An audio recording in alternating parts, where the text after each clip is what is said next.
Hello बच्चों, कैसे हो आप सब। मेरा नाम अविनाश श्रीवास्तव और आप देख रहे हैं अपना प्यारा सा YouTube channel Avinash chemistry classes.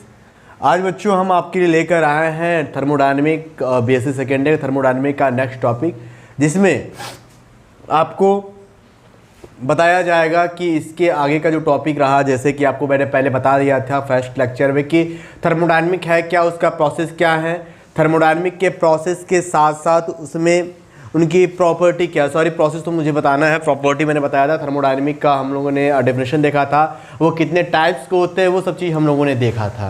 ठीक है, तो आज फिर मैं आपसे कह रहा हूँ कि कॉपी कलम उठा के बैठ जाइए और आप साथ ही साथ में पढ़ते रहिए, वीडियो को टोटल देखिए। और सबसे पहली बात कि अगर जिन्होंने देखिए, मेरे वीडियो बनाने का मकसद सिर्फ एक ही रहता है कि वहाँ पे जो लोग जिनकी फाइनेंशियल जो बहुत कम रहता है, ठीक है, जिनकी आर्थिक स्थिति बहुत ख़राब रहती है, मैं उनके लिए वो वीडियो मैं भी अपलोड करता हूं, क्योंकि मान जाइए कि उनको मेरे ही द्वारा उनको कोई ना कोई फ़ायदा मिल जाता है। इसलिए मैं आप लोगों के लिए मैं इस वीडियो को बनाता हूं और आपकी रिस्पॉन्सिबिलिटी बनती है कि आप उन हर व्यक्ति के पास पहुंचाएं जिनको इस वीडियो की ज़रूरत है, जो केमिस्ट्री पढ़ते। आपको बता दें कि केमिस्ट्री ही एक ऐसा सब्जेक्ट है साइंस फील्ड में, या तो आप बायो पढ़ें या मैथ पढ़ें। क्या मैंने कहा, बायो पढ़ें या फिर मैथ पढ़ें, दोनों के लिए बहुत ज़रूरी है, दोनों के लिए कॉमन सब्जेक्ट रहता है केमिस्ट्री। ठीक है, तो केमिस्ट्री बहुत कंपल्सरी, बहुत इंपॉर्टेंट है बेटा। ठीक है, इसको अगर नहीं समझोगे तो नहीं पढ़ पाओगे। ठीक है, इसलिए मैं आपको स्टार्ट करता हूँ आज इसके प्रोसेस के बाद। जो नेक्स्ट प्रोसेस मैं बताने वाला हूँ, फटाफट कम लेके बैठ जाइए। ठीक है, देखिए मैं आज बताऊँगा इसके प्रोसेस के बारे में। प्रोसेस होता क्या है पहले इसके बारे में हम डिफाइन कर लेते हैं, फिर प्रोसेस के थर्मोडायनेमिक में कौन सा प्रोसेस होता है इसके बारे में स्टडी करें, क्योंकि हम लोग कौन सा चैप्टर रहे हैं, थर्मोडायनेमिक पढ़ रहे हैं। तो प्रोसेस के बारे में बच्चों बता दें, प्रोसेस को दो भागों में उसको डिवाइड किया गया। पहला तो वो टेम्परेचर पे किया गया, दूसरा रिएक्शन पे किया गया कि रिएक्शन स्लो हो रहा है या फिर फास्ट हो रहा है। बात समझना, मैंने कहा कि पहला जो था, मैंने कहा प्रोसेस में दो तरीके का होता है। पहला मैंने क्या कहा, पहला मैंने कहा कि एक टेम्परेचर पे जाएगा, ETC जो भी कुछ भी हो सकता है, ठीक है, और भी टेम्परेचर पे से कुछ भी हो सकता है, लेकिन टेम्परेचर जब कांस्टेंट लेते हैं हम, ETC एक्सेट्रा, ठीक है, या मान लीजिए टेम्परेचर, अच्छा टेम्परेचर कांस्टेंट रहेगा। सबसे पहली बात कहा जाए टेम्परेचर कांस्टेंट रहेगा तो क्या नाम दिया जाए। जब टेम्परेचर बेटा कांस्टेंट रहता है तो इसको आइसोथर्मल नाम से जाना जाता है। किस नाम से जाना जाता है, आइसोथर्मल नाम से जाता है। और दूसरा मैंने बताया कि जो प्रोसेस होता है, दूसरा प्रोसेस डिपेंड किस पे करता है, रिएक्शन स्लो हो रहा है कि फास्ट हो रहा है, स्लो हो रहा है कि फास्ट हो रहा है, ये प्रोसेस करता है। प्रोसेस में पहला जो जाएगा वो टेम्परेचर या एक्सेट्रा कोई भी रह सकता है, टेम्परेचर कांस्टेंट है तो आइसोथर्मल होगा, ये आपको पता है। ठीक है, प्रोसेस दूसरा किस पे डिपेंड करेगा कि रिएक्शन स्लो हो रहा है कि फास्ट हो रहा है। ठीक है, ऐसे प्रोसेस होते हैं। देखिए बेटा आपको बता दें कि जो थर्मोडायनेमिक प्रोसेस होते हैं, थर्मोडायनेमिक में प्रोसेस दो प्रकार के होते हैं। थर्मोडायनेमिक प्रोसेस कितने प्रकार के होते हैं, दो प्रकार के होते हैं। पहला जो प्रोसेस होता है वो होता है रिवर्सेबल प्रोसेस। क्या होता है, रिवर्सेबल प्रोसेस। और सेकेंड होता है वो होता है इरिवर्सेबल प्रोसेस। बात समझना, पहला रिवर्सेबल प्रोसेस और दूसरा जो होता है वो होता है इरिवर्सेबल प्रोसेस। ठीक है, वीडियो बनना है नहीं बनना पहले देख लिया जाए। चलिए ठीक है, तो रिवर्सेबल प्रोसेस, इरिवर्सेबल प्रोसेस क्या होता है, ये थर्मोडायनेमिक का प्रोसेस है। क्या, रिवर्सेबल और इरिवर्सेबल प्रोसेस। ठीक है, रिवर्सेबल प्रोसेस और इरिवर्सेबल प्रोसेस में सबसे पहले वो डिफाइन करेंगे कि what is the reversible process, what is the reversible process. ठीक है, देखो मौसम भी चेंज हो रहा है और सर्दी जुकाम लगा हुआ है लेकिन पढ़ना है, आप लोगों को पढ़ाना है हमें। ठीक है, तो कोई एक्सक्यूज नहीं। चलो सबसे पहला बात करेंगे हम रिवर्सेबल प्रोसेस क्या होता है। रिवर्सेबल प्रोसेस क्या होता है, ठीक है। तो बेटा बता दें कि रिवर्सेबल प्रोसेस अगर हिंदी में बात किया जाए तो हिंदी में क्या कहा जाएगा, पहले से सिंबल देख लो यार। रिवर्सेबल प्रोसेस को हमेशा हम लोग इस सिंबल से रिप्रेजेंट करते हैं। ठीक है, यानी कि ये रिएक्शन फॉरवर्ड भी हो सकता है और रिएक्शन बैकवर्ड भी हो सकता है।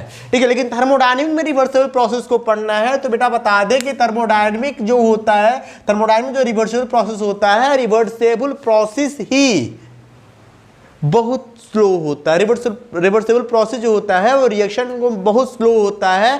ठीक है, यानी समझो कि जो रिएक्टेंट प्रोडक्ट में कन्वर्ट हो रहा है तो काफी लंबे समय के बाद ही वो प्रोडक्ट में कन्वर्ट होगा। और क्या है, रिवर्सिबल है ना, फॉरवर्ड हुआ, रिएक्टेंट से प्रोडक्ट बना, फिर प्रोडक्ट से भी रिएक्टेंट बनेगा ना। देखो कभी रिएक्शन देखे होंगे, रिएक्शन बन रहा होगा, आपने देखा होगा, रिएक्टेंट है, रिएक्टेंट से क्या बना, प्रोडक्ट बना, रिएक्टेंट से क्या बना, प्रोडक्ट बना। तो रिएक्टेंट से प्रोडक्ट बनने के लिए काफी लंबा समय लगा होगा, यानी कि कह सकते हैं कि रिवर्सिबल प्रोसेस में बहुत स्लो रिएक्शन होने के बाद इसके टाइम को हम कैलकुलेट नहीं कर सकते, टाइम को कैलकुलेट नहीं कर सकते। ठीक है, क्योंकि इनमें क्या होगा, इनफाइनाइट टाइम का अकरेंस होगा। क्या होगा, इनफाइनाइट टाइम का अकरेंस होगा। बात समझना मैं क्या कह रहा हूं, मैं ये कहना चाहता हूं कि जब कोई अभिकारक से उत्पाद बन रहा है, रिएक्टेंट से प्रोडक्ट बन रहा है, इसके बनने में काफी लंबा समय लगेगा, काफी लंबा समय लगेगा। और जैसे लंबा समय लगेगा तो क्या आप उस टाइम को कैलकुलेट कर पाएंगे। जैसे समझो एग्जांपल हो कि कोई एक कोयला है, ठीक है, कोई कोयला में कार्बन ले लो, ठीक है, कोई कार्बन है, वो कार्बन जब डायमंड में कन्वर्ट होता है, बात समझना मेरा, वो जब कार्बन जो होता है वो डायमंड में कन्वर्ट होता है, वो कोयला जब डायमंड में कन्वर्ट होता है तो वो काफी लाखों करोड़ों वर्ष बाद ना कम वो होता है, रिएक्टेंट से प्रोडक्ट बनता है ना, यानी कि कार्बन से वो डायमंड बना। ठीक है, तो लाखों करोड़ों वर्ष लगा, यानी कि टाइम का अक्रेंस क्या है, बहुत ज्यादा है, टाइम का अक्रेंस बहुत ज्यादा है। और साथ ही साथ उसकी वैल्यू को हम कैलकुलेट नहीं कर पाते हैं, उसके वैल्यू को हम कैलकुलेट नहीं कर पाते हैं, तो वो रिवर्सिबल प्रोसेस होगा। लेकिन आप बात करेंगे कि आखिर में सर रिवर्सिबल प्रोसेस जो है वो रिवर्सिबल प्रोसेस का यूज कहां होगा, क्योंकि हम लोग जनरली तो ये चाहते हैं कि कोई रिएक्शन करा रहा है तुरंत प्रोडक्ट दे, लेकिन ये प्रोडक्ट तो बहुत समय बाद दे रहा है, ये प्रोडक्ट तो बहुत समय बाद दे रहा है। लेकिन तो आपको बता दें कि थर्मोडायनेमिक के अंदर रिवर्सिबल प्रोसेस का मैक्सिमम यूज है। मैंने क्या कहा कि थर्मोडायनेमिक के अंदर रिवर्सिबल प्रोसेस का मैक्सिमम यूज है। बात समझिएगा, ये रिएक्टेंट से प्रोडक्ट बनेगा, प्रोडक्ट से रिएक्टेंट भी बनेगा, लेकिन कब बनेगा, कई सालों बाद बनेगा, कई वर्षों बाद बनेगा, करोड़ों वर्षों बाद बनेगा, लेकिन बनेगा दोनों। रिएक्शन जो होगा वो क्या होगा, फॉरवर्ड भी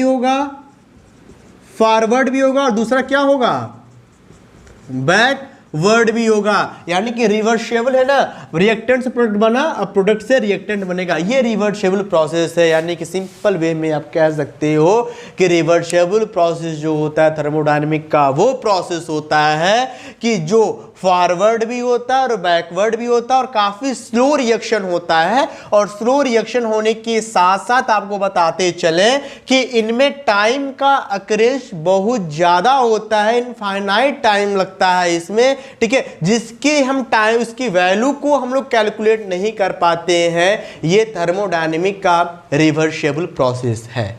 ठीक है, अब सेकेंड बात करते हैं थर्मोडायनेमिक का इरिवर्सिबल प्रोसेस क्या होता है। आई थिंक आप लोग को समझ में आ गया होगा कि रिवर्सिबल प्रोसेस क्या है। ठीक है, चलिए देखिए इरिवर्सिबल प्रोसेस क्या है। सॉरी,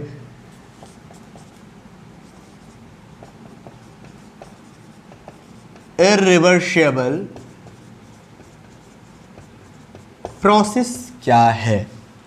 देखो नाम से क्या पता चलता है, इरिवर्सिबल। देखिए मैंने वहां बताया रिवर्सिबल, रिवर्सिबल का मतलब होता है, हिंदी बात किया जाए तो कहा जाए उत्क्रमणीय अभिक्रिया। रिवर्सिबल का मतलब होता है उत्क्रमणीय और रिएक्शन का मतलब अभिक्रिया। ठीक ठीक है। और इरिवर्सिबल का मतलब होता है अनुत्क्रमणीय अभिक्रिया। हिंदी में बोला जाए तो चलो ठीक है, जो यूपी बोर्ड वाले बच्चे भी पढ़ रहे होंगे तो उनको समझ में आ जाएगा कि इरिवर्सिबल क्या है। क्योंकि देखो बात ये होता है बेटा ना कि आप पढ़ते हो, ठीक है, आप पढ़े रहते हो, इंटर में पढ़े रहते हो, ठीक है, वो सब चीज़ जानते हो, लेकिन बात क्या होता है थोड़ा सा यूपी बोर्ड वाले बच्चे जब सीबीएसई में जाते हैं, जब थोड़ा इंग्लिश वर्ड आता है तो उनको लगता है कि ये चीज़ हम देखें, लेकिन इसका नाम ये नहीं था, इसका नाम कुछ और था, लेकिन बेटा वही नाम रहता है, ठीक है, लेकिन उसको इंग्लिश में चेंज हो जाता है। आपने उत्क्रमणी पढ़ा होगा, यहाँ पर रिवर्सिबल पढ़ा, वहाँ उत्क्रमणी पढ़ा होगा, यहाँ इरिवर्सिबल पढ़ा होगा, ठीक है। इसलिए मैं दोनों वर्ड का यूज कर रहा हूँ कि इरिवर्सिबल प्रोसेस जो होता है, नाम देखिए अनुत्क्रमणीय अभिक्रिया। देखिए ये इरिवर्सिबल प्रोसेस जो होता है, जो हम आज अपने जीवन में यूज करते हैं, चाहे जो भी हम प्रैक्टिकल करते हैं, जो प्रैक्टिकल लैब में हम लोग जाते हैं, प्रैक्टिकल लैब में जो भी हम लोग यूज करते हैं तो वो हम लोग सब इरिवर्सिबल प्रोसेस करते हैं कि तुरंत रिएक्टेंट डालते हैं, रिएक्टेंट जब दोनों आपस में मिलते हैं तुरंत प्रोडक्ट हमको मिलता है, क्योंकि हम उसमें रिवर्सिबल प्रोसेस नहीं कर पाएंगे। यानी कि सिंपल में कह सकते हो कि इरिवर्सिबल प्रोसेस जो होता है वो स्पॉन्टेनियस और यूनिडायरेक्शनल होता है। मैंने क्या कहा? इरिवर्सिबल प्रोसेस जो होता है स्पॉन्टेनियस होगा और यूनि डायरेक्शनल होगा। देखो यूनि का मतलब यूनि डायरेक्शन, यूनि का मतलब एक, डायरेक्शन का मतलब दिशा, एक ही दिशा में होने वाला जो अभिक्रिया है वो ही इरिवर्सिबल प्रोसेस है। और आपको बताते चले कि आपने जैसे रिवर्सिबल प्रोसेस में जाना कि यहाँ पे टाइम का अक्रेस ज्यादा होता है, यहाँ पे टाइम का अक्रेस नहीं होता, ये सीधे फाइनल प्रोडक्ट ही आपको प्रोवाइड करेगा, सीधे फाइनल प्रोडक्ट देगा, क्योंकि तुरंत, क्योंकि यहाँ आप जब भी इरिवर्सिबल प्रोसेस का सिंबल देखेंगे तो एक ही दिशा में होने वाला अभिक्रिया, जैसे आपने NaCl लिया प्लस H2O लिया, ठीक है, इसको तोड़ेंगे तो आपको बता दें H प्लस OH माइनस, ये तो टूटेगा। जब ये क्या हुआ, ये तो रिएक्टेंट हुआ, प्रोडक्ट बनेगा क्या, NaOH प्लस HCl, यही तो बनेगा। ये मैंने क्या दिखाया, ये इरिवर्सिबल प्रोसेस है। क्या है ये? इरिवर्सिबल प्रोसेस है। NaCl यानी कह सकते हो कि जब हम सोडियम क्लोराइड को वाटर के साथ रिएक्शन कराते हैं तो सोडियम हाइड्रोक्साइड मिला ही तो मिला, लेकिन HCl प्रोडक्ट निकला, ठीक है। ये क्या है? ये किस चीज का सिंबल है? आपको आपके मन में कहीं भी ऐसा सिंबल दिखाई दे, अगर आपकी आंखों से अगर ये सिंबल दिखाई दे तो आप सीधे समझ जाना कि ये जो भी रिएक्शन हो रहा है वो इरिवर्सिबल प्रोसेस का रिएक्शन हो रहा है, ठीक है। इतना समझ में आया? चलो अब आगे हम लोग बात करेंगे वर्क एंड हीट के बारे में, ठीक है। थर्मोडायनेमिक का पहले हम लोग औजार पकड़ रहे हैं, फिर उसके बाद हम लोग चलेंगे कि थर्मोडायनेमिक का फर्स्ट लॉ होता क्या है, ठीक है। तो सबसे पहले हम लोग डिस्कस करते हैं कि वर्क एंड हीट होता क्या है, क्योंकि देखो हमने जाना कि थर्मोडायनेमिक क्या है। थर्मोडायनेमिक में जो टर्म आते हैं सिस्टम, सराउंडिंग, यूनिवर्स, क्या होता है, सिस्टम को कितने भागों में डिफ्रेंशिएट किया गया है, थर्मोडायनेमिक का प्रॉपर्टीज क्या होता है, फिर मैंने क्या थर्मोडायनेमिक का प्रोसेस क्या होता है। अब हम बात करेंगे उसके वर्क और हीट क्या होता है, ये भी इसका एक औजार है, टूल्स है, ठीक है। Work and heat, work and heat के बारे में बता दें। देखो ज्यादा कुछ समझना नहीं है, आपको बता दें कि वर्क, ठीक है, वर्क और हीट, वर्क किससे रिप्रेजेंट करेंगे, W से करेंगे ना भैया, अरे W से करेंगे, आप देख लो। देखो हीट वर्क को W से रिप्रेजेंट करते हो तो देखो हीट जो होता है एनर्जी का एक फॉर्म होता है। क्या कह सकते हैं कि heat is the form of energy, energy का एक फॉर्म है क्या, हीट। और आपको बता दें कि जब किसी हीट को रिप्रेजेंट करते हैं Q से, मैं आपको यहाँ सिंबल भी लिख देता हूँ, यहाँ पे इसका सिंबल Q और इसका सिंबल क्या है, W, ठीक है, Q एंड W, यानी सॉरी उल्टा हो गया, W और Q, क्योंकि हीट को किससे रिप्रेजेंट करते हैं, हीट को Q से रिप्रेजेंट करते हैं और वर्क को W से रिप्रेजेंट करते हैं। अगर अब बात किया जाए कि यदि कोई सिस्टम है, क्योंकि हम लोग थर्मोडायनेमिक पढ़ रहे हैं तो थर्मोडायनेमिक में सिस्टम और सराउंडिंग की ही बात करेंगे। अगर मैं कहा कि यदि कोई सिस्टम है, सिस्टम जो होता है वो सारे एनर्जी को, हीट को एब्जॉर्ब करता है। जब हीट को एब्जॉर्ब करेगा तो इसको किससे रिप्रेजेंट करेंगे, प्लस क्यू से। लिख दे रहे हैं when system absorb heat that it represented as plus Q. जब सिस्टम जो होगा हीट को एब्जॉर्ब करेगा तो इसको प्लस क्यू से रिप्रेजेंट करेंगे। And second, when system emitted heat और एनर्जी, कुछ भी कह सकते हो, हीट और energy that it represented as minus Q. जब एनर्जी जो होगा, जब कोई सिस्टम एनर्जी को लिबरेट करेगा, एनर्जी को इमिट करेगा, तो उसको माइनस क्यू से रिप्रेजेंट करते हैं। बात समझ में आया? जब कोई सिस्टम हीट को एब्जॉर्ब करता है तो वो प्लस क्यू से रिप्रेजेंट करते हैं। जब कोई सिस्टम हीट को इमिट या लिबरेट करता है तो उसको माइनस क्यू से रिप्रेजेंट करते हैं। ये हीट के बारे में जानना। और देखो, अब वर्क के बारे में बात करते हैं। तो बेटा जो वर्क होता है, वो वर्क की बात का आपने पढ़ा होगा फिजिक्स में। Work equal to force into displacement, यही तो है ना। F इंटू डी, यही पढ़े होंगे ना। वर्क का कार्य बराबर बल गुणे विस्थापन। हिंदी में बोला कार्य बराबर बल गुणे विस्थापन। लेकिन अब थर्मोडायनेमिक में यूज करना है तो आपको बता दें कि जो फोर्स लग रहा है बेटा, फोर्स दो तरीके लगेगा। पहला क्या, किसी सिस्टम में फोर्स दो तरीके से लगेगा। पहला एक्सटर्नल लगेगा, दूसरा इंटरनल लगेगा। बात नहीं समझ में आ रहा? इधर देखो, मैं थोड़ा सा डायग्राम बना रहा हूं। देखो, ये कोई सिलेंडर हमने लिया, ठीक है। इस सिलेंडर, ये कोई मान लो कोई सिस्टम है। इस सिस्टम पे दो तरीके का प्रेशर काम करेगा, दो तरीके का फोर्स काम करेगा। एक तो अंदर से करेगा और एक ऊपर से करेगा, ठीक है। यहां मान जाओ, यहां प्रेशर रहा, ये प्रेशर हमने एक्सटर्नल ले लिया, और ये जो अंदर का प्रेशर है उसको मैंने क्या ले लिया, इंटरनल ले लिया, ठीक है। क्या ले लिया, इंटरनल ले लिया। मान जाओ कि मैं इस एक्सटर्नल की वैल्यू को, मतलब एक्सटर्नल प्रेशर को हमने कर दिया कम, क्योंकि क्या करना है, बल गुणे विस्थापन थर्मोडायनेमिक में कैसे यूज करना मैं आपको ये बता रहा हूं। देखो, ये W equal to force into displacement है, तो फोर्स आपको P पता चल ही गया। डिस्प्लेसमेंट में क्या है कि जब हम एक्सटर्नल वैल्यू को कम कर देंगे, इंटरनल प्रेशर ज्यादा रहेगा। मैं बाह्य दाब को कम कर दूं और आंतरिक दाब को मैं उच्च कर दूं, यानी कि इंटरनल प्रेशर को मैं थोड़ा सा हाई कर दूं, तो ये सरफेस एरिया को एक्सपेंड करेगा ना, करेगा नहीं करेगा बेटा, ये बताओ। करेगा ना, थोड़ा सा ऊपर उठेगा ना, जब इंटरनल प्रेशर थोड़ा धक्का देगा ऊपर, करेगा, यानी कि कुछ ना कुछ इसकी वॉल्यूम में चेंज होगा ना। स्मॉल वॉल्यूम चेंज हुआ तो स्मॉल को डी से रिप्रेजेंट करते हैं, मैंने आपको बता रखा था, डी से करते हैं। और वॉल्यूम है चेंज किया डीवी, यानी कि पी इंटू डीवी लिख सकते हैं ना।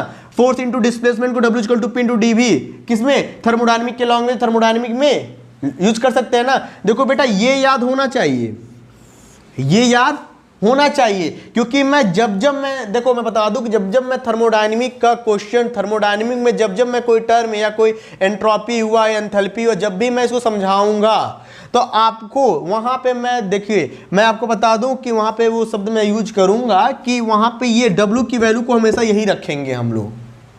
W की वैल्यू हमेशा P इंटू डी भी रखेंगे, ये बात याद रखना। और सबसे बड़ी बात याद रखने की बात ये है कि देखो, आपने पहले ये जाना कि हीट जो होता है एक एनर्जी का फॉर्म है, ये आपने जान ही लिया। फिर आपने क्या जाना कि हीट, देखो, या तो हीट अगर इस सिस्टम द्वारा एब्जॉर्ब किया जाता है, यदि सिस्टम में एब्जॉर्ब हुआ तो उसको हमने प्लस क्यू से रिप्रेजेंट किया। यदि कोई सिस्टम हीट को एब्जॉर्ब किया तो प्लस क्यू, यदि कोई सिस्टम हीट को लिबरेट किया तो माइनस क्यू। इससे रिप्रेजेंट करते हैं। आपने हीट के बारे में जान रखा, फिर आपने वर्क के बारे में जाना कि वर्क जो होता है, वर्क आपको दो तरीके से होगा। आपको बताते हैं कैसे होगा। पहले ये जाने कि वर्क जो है वो आपका जैसे निकालेंगे फोर्स इंटू डिस्प्लेसमेंट, ठीक है। थर्मोडायनेमिक में क्या लिखेंगे, प्रेशर हुआ। मैंने बताया कि प्रेशर दो तरीके होता है, एक एक्सटर्नल प्रेशर होता है और दूसरा इंटरनल प्रेशर होता है। तो ही प्रेशर होता है ना। तो यहाँ पे हमने इसको कैलकुलेट किया तो P इंटू डी भी आया। अब हम बात करेंगे कि वर्क जो होता है वो कितने प्रकार का होता है। देखो बेटा बता दे कि वर्क जो होता है वो दो ही तरीके का होता है। इसको मिटा दे इसको, चलो ठीक है, फटाफट स्क्रीनशॉट ले लो, हटा देता हूं। चलो देखो ध्यान से समझने की बात है। देखो कोई बोरियत वाला काम नहीं है, ठीक है, बस एक एक टॉपिक को आप लोग क्लियर करते चलो, ठीक है। बाकी तो क्लियर करना मेरा काम है और आपको मैंने बार बार बता चुका हूं कि देखो मैं डाउट क्लासेस भी लूँगा, ठीक है। और मैंने बताया है कि टेलीग्राम पे भी अविनाश केमिस्ट्री क्लासेस करके है, इंस्टाग्राम पे भी अविनाश केमिस्ट्री क्लासेस करके आईडी है और टेलीग्राम पे चैनल है। आप लोग कोई भी डाउट होता है बेटा तुरंत पूछो, ठीक है, क्योंकि देखो जब तक आप क्वेश्चन पूछोगे नहीं, या तो हमको यही लगेगा कि या तो आपको क्वेश्चन आता है या तो ये लगेगा क्वेश्चन नहीं आता है, दोनों में कोई एक ही तो होगा। नहीं पूछेंगे तो हमारे मन में देहू क्वेश्चन रहेगा, हमको क्या हम तो पढ़ाते निकल लेंगे, लेकिन क्वेश्चन मैं सॉल्व कराऊंगा और क्वेश्चन पे सॉल्व करना सारा एमसीक्यू चाहे जितना भी क्वेश्चन आएगा उसको सॉल्व करना आपका काम है, ठीक है। मैं तो बस आपको एक रास्ता दिखा दे रहा हूँ। देखो मैंने बताया कि जो वर्क होता है बेटा, वर्क दो तरीके का होता है। पहला वर्क डन बाय द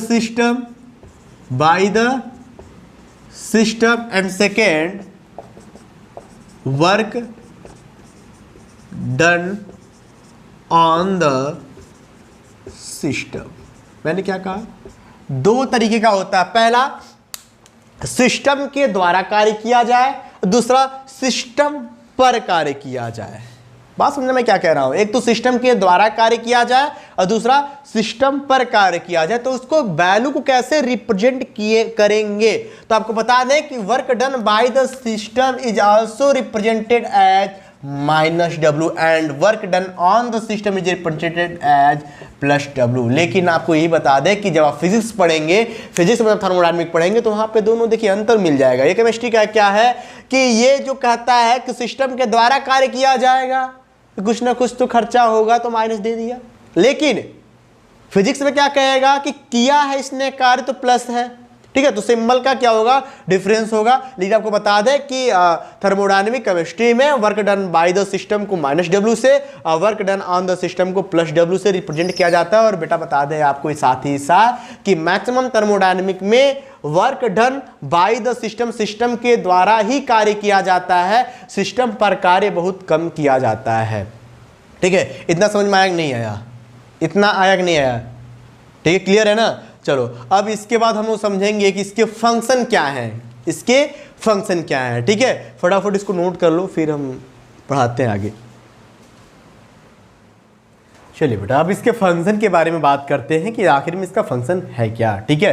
तो देखिए कितना मज़ा आ रहा है कि जैसे देखो किसी को हम ये जानते थे पहले कि किसी के बारे में जानो, देखो पढ़ना ही ऐसे जाता है कि किसी के टॉपिक के बारे में जानो कि कह क्या रहा है, इस टॉपिक को पढ़ने के लिए क्या क्या आवश्यकता है, पहले क्या क्या जान लें, ठीक है। अभी मैं क्या करता, थर्मोडायनामिक का सीधे मैं फर्स्ट लैब पढ़ाना स्टार्ट कर देता, तो क्या आपको समझ में आता, मैं पढ़ाता सब, लेकिन मैं अगर इसको सिस्टमेटिक तरीके से नहीं पढ़ाता तो क्या आपको समझ में आता कि हाँ भाई इसका यूज यहाँ पे है, ठीक है।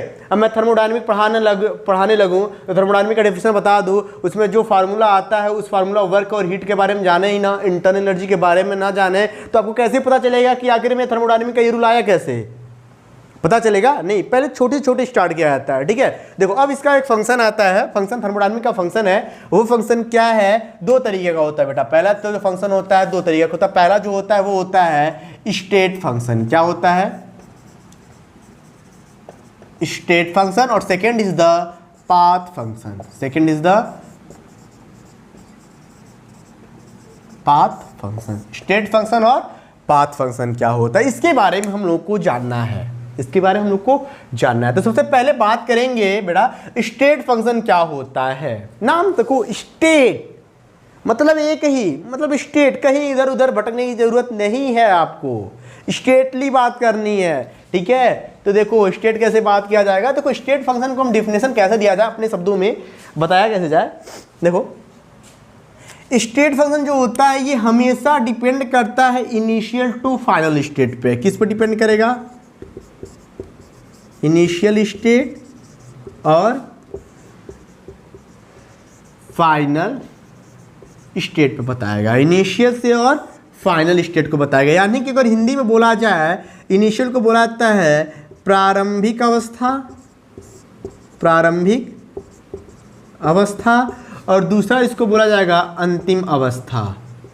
तो हिंदी में थोड़ा सा इधर उधर हो जाएगा ठीक है, प्रारंभिक अवस्था और अंतिम अवस्था। यानी कि स्टेट फंक्शन का हमेशा, थर्मोडायनेमिक का जो फंक्शन, स्टेट फंक्शन है, ये हमेशा इनिशियल टू फाइनल स्टेट पे डिपेंड करेगा। यानी कि इनिशियल टू फाइनल स्टेट पे डिपेंड करेगा, ये कभी भी पाथ पे डिपेंड नहीं करेगा, पाथ पे डिपेंड नहीं करेगा। समझ में नहीं आया? समझो मैं कहना क्या चाहता हूं, समझो कि इनिशियल स्टेट जो है आपका बेटा, इनिशियल स्टेट आपका क्या है, कॉलेज है, सॉरी इनिशियल स्टेट आपका क्या है, होम है, अपना होम है, ठीक है, घर है आपका, ठीक है। और फाइनल स्टेट क्या है आपका, मतलब आपको जाना कहाँ है, कॉलेज जाना है। कहाँ जाना है, कॉलेज जाना है। तो ये घर से आपको कॉलेज जाना है, तो घर आपका प्रारंभिक अवस्था हुआ और कॉलेज आपका अंतिम अवस्था, यानी कि आपको यहाँ पहुँचना है। तो आप यहाँ से चले यहाँ पहुँचे ये मायने रखता है, लेकिन आप किस रास्ते गए, आप अपने घर के पीछे रास्ते गए या अपने घर से सीधे कॉलेज गए या घूम घुमाते हुए दोस्तों के साथ गए, ये मायने नहीं रखता। वो पाथ को कभी नहीं बताता है, वो रास्ता को कभी नहीं बताता है। ये सिर्फ स्टेट फंक्शन ये बताता है कि रिएक्शन क्या है, इनिशियल से फाइनल स्टेट की तरफ हो रहा है। यानी कि कहाँ से रिएक्शन स्टार्ट हुआ और कहाँ प्रोडक्ट बना, ये सिर्फ स्टेट फंक्शन ही बताएगा। और आपको बता दें, बड़ी लॉजिकली बात है और हमेशा याद करने वाली बात है, ठीक है, रटने की कोई बात नहीं है। अगर आपसे कोई क्वेश्चन पूछ दे कि स्टेट फंक्शन कैसे पता करेंगे और पाथ फंक्शन कैसे पता करेंगे, जनरली मैं बता दूं होता बहुत सा तरीका है, ठीक है, लेकिन मैं थोड़ा सा पाथ फंक्शन के बारे में बता दूं, फिर उसके बाद मैं बताऊंगा कि कैसे आपको कौन कौन सा टर्म स्टेट फंक्शन का है और कौन कौन सा टर्म पाथ फंक्शन क्या है, ठीक है। तो पहले समझो कि स्टेट फंक्शन क्या है, कि state function are those function of thermodynamic which depends on the initial to final state and independent on the any path of the reaction that function are known as the state function. क्योंकि हमेशा ये initial और final state के बारे में ही बताता है, हमेशा इनिशियल से फाइनल स्टेट के बारे में ही बताता है। शायद आपको समझ में आ गया होगा, ठीक है। चलो अब मैं सेकंड बात करता हूं पाथ फंक्शन के बारे में। सेकंड किसके बारे में बात करता हूं, पाथ फंक्शन के बारे में, ठीक है। ये भी देखो समझो कि सीधे उल्टा है, ठीक है। ये इनिशियल फाइनल स्टेट पे डिपेंड करता है, पाथ पे नहीं करता है, वो हमेशा पाथ पे डिपेंड करता है। देखो पाथ रिएक्शन फंक्शन क्या होता है, second is the path function. Path function होता क्या है, ध्यान से देखना। पाथ फंक्शन क्या है कि ये देखो कहां से चले कहां पहुंचे ये नहीं मायने रखता है, किस रास्ते गए ये बताता है पाथ फंक्शन, ठीक है। इनिशियल और फाइनल स्टेट के बारे में कभी भी जिक्र नहीं करने वाला है पाथ फंक्शन। ये हमेशा पाथ फंक्शन तो पाथ के बारे में ही बताएगा ना, पाथ के बारे में ही पूछेगा आपसे कि भैया कौन सा पाथ फंक्शन है। यानी कि समझो वही मैं एग्जांपल लेता हूँ, आप अपने होम टाउन से घर से निकले और अपने कॉलेज की तरफ गए, कहाँ से गए कहाँ पहुंचे ये मायने रखता है, किस रास्ते गए, किस पाथ से होते गए, घर के पीछे से गए, फिर घर के बगल से गए या सीधे गए, ये इस पे डिपेंड करता है, ठीक है, ये इस पे डिपेंड करता है। ये कभी इनिशियल टू फाइनल स्टेट पे डिपेंड नहीं करने वाला है। सिंपल सा समझने का तरीका है कि पाथ फंक्शन हमेशा पाथ पे डिपेंड करेगा, हम कभी भी इनिशियल टू फाइनल स्टेट पे डिपेंड नहीं करने वाला है, नहीं करने वाला है, ठीक है, ये बात याद रखना। और आपको बता दें कि देखो जो थर्मोडायनेमिक में मैक्सिमम यूज होने वाले जो टर्म हैं, थर्मोडायनेमिक में मैक्सिमम यूज होने वाले जो टर्म है वो क्या है, देखो इंटरनल एनर्जी हुआ। देखो इसको इंटरनल एनर्जी को आप यू से भी रिप्रेजेंट कर सकते हो, ठीक है, या इसको डेल्टा ई से रिप्रेजेंट कर सकते हो, या फिर आपको बता दें कि एंथैल्पी हुआ, एंट्रोपी हुआ, डेल्टा एच हुआ, डेल्टा जी हुआ, ठीक है। ये सब क्या है, स्टेट फंक्शन है। ये मैक्सिमम क्या है, स्टेट फंक्शन। केवल थर्मोडायनेमिक की दो ऐसे टर्म है, इनको छोड़ के बाकी जितना भी टर्म में आएगा वो सब के सब स्टेट फंक्शन होंगे। वो दो पाथ फंक्शन कौन है, वो होगा Q और W। क्या होगा, Q और W। यही जो दो हैं ये दोनों क्या है, पाथ फंक्शन है। और आपको बता दें एक तरीका कि देखिए आपको चेंज के बारे में पढ़ना है ना, तो चेंज दो तीन तरीके का होता है। पहला डेल्टा, फिर डेल, फिर स्मॉल डी। ये चेंजिंग के बारे में बताता है, ठीक है। ये इनफाइनाइट चेंज के लिए, फाइनाइट चेंज के लिए, और ये स्मॉल चेंज के लिए। तो आपको बता दें कि कभी भी पाथ फंक्शन के साथ आप डेल्टा का यूज नहीं देखेंगे, यानी Q और W के साथ कभी भी इस डेल्टा का यूज नहीं देखेंगे, लेकिन स्मॉल डी और डेल का यूज हमेशा आप पाथ फंक्शन के साथ देख सकते हैं। लेकिन इन तीनों टर्म का यूज आपको स्टेट फंक्शन में मिलेगा, डेल्टा का यूज करेंगे आप, लेकिन डेल्टा का यूज हमेशा याद रखना आप लोग कि पाथ फंक्शन के साथ कभी भी डेल्टा का यूज नहीं होता है, ठीक है। स्टेट फंक्शन क्या होता है एक बार बता देते हैं। State function are those function of thermodynamic which depends on the initial to final state, ठीक है। And second is the path function. Path function are those function of thermodynamic which depends on the any path of the reaction that are known as the path function, and the example of the path function is the Q and W। देखो बता दें कि कितना भी term आएगा Q और W को छोड़ के बाकी सबके सब स्टेट फंक्शन, चाहे इंटरनल एनर्जी हुआ, एंथैल्पी हुआ, एंट्रोपी हुआ, सबके सब क्या होंगे, ये स्टेट फंक्शन होंगे। सिर्फ Q और W ही पाथ फंक्शन होगा, ठीक है। आपको समझ में आया आज का हमने क्या क्या पढ़ा? हमने पढ़ा प्रोसेस क्या होता है, प्रोसेस के बारे में बाद हम लोग वर्क और हीट के बारे में पढ़ा, फिर वर्क और हीट के बारे में पढ़ा हम कि इसके फंक्शन क्या होते हैं। अब इसके जो टॉपिक है, नेक्स्ट टॉपिक हम नेक्स्ट वीडियो में अपलोड करेंगे, ठीक है। और इस वीडियो को ज़्यादा से ज़्यादा फैला दीजिए आप लोग, ठीक है। सारे बच्चे पढ़े, ठीक है। आपका एक प्रॉफिट आपकी वजह से, मान लीजिए आपकी वीडियो शेयर करने की वजह से कई लोगों का भी प्रॉफिट हो सकता है, ठीक है। तो हम लोग को ऐसा करना चाहिए, ठीक है। मैं बेटा मेहनत आप लोगों के लिए कर रहा हूँ, ठीक है, ठीक है। चलो इसको फटाफट स्क्रीनशॉट ले लो। क्या स्क्रीनशॉट क्या लेना, समझ लिया, ये ही हो, ठीक है। बाकी नोट्स तो मैं हम तो डाल ही देंगे, क्या नाम है, टेलीग्राम चैनल पे, ठीक है। अविनाश केमिस्ट्री का जो टेलीग्राम, उसको फॉलो कर लो आप लोग। और या तो जो भी डाउट हो वो आपको Instagram ID Avinash chemistry classes करके ही है, उसको फॉलो करो। आप उस पर हमसे डायरेक्ट मैसेज कर सकते हो और क्वेश्चन पूछो, जो भी डाउट हो बेटा मैं क्लियर करूँगा, ठीक है। लेकिन आप पढ़ोगे, आप अगर पूछोगे नहीं तो मैं बताऊँगा क्या, ठीक है। या तो मुझे ये लगता है कि आपको सब आ रहा है, मुझे तो यही लगेगा ना आपको सब आ रहा है, ठीक है। चलो कोई भी डाउट ना, कौन सा टॉपिक स्टार्ट करें आपको हम लोग कमेंट बॉक्स में जरूर बताइएगा, ठीक है। तो गुड डे।